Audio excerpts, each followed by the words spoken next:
们看不见电波，只要能借着适合的方法收音机电视，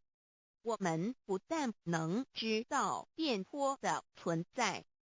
而且能与这些电波有正确的接触。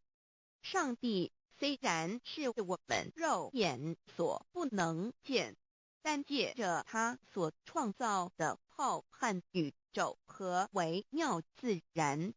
我们就能知道有一位真上帝，万物的创始者，有一位真神太初有道与神同在，道就是神，这道太初与神同在。万物是借着他造的，凡被造的没有一样不是借着他造的。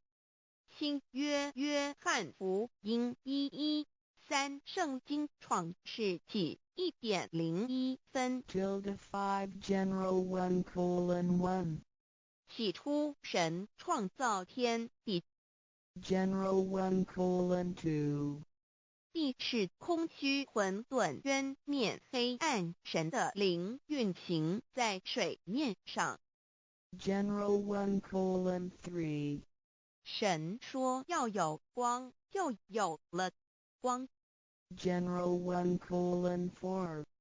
神看光是好的，就把光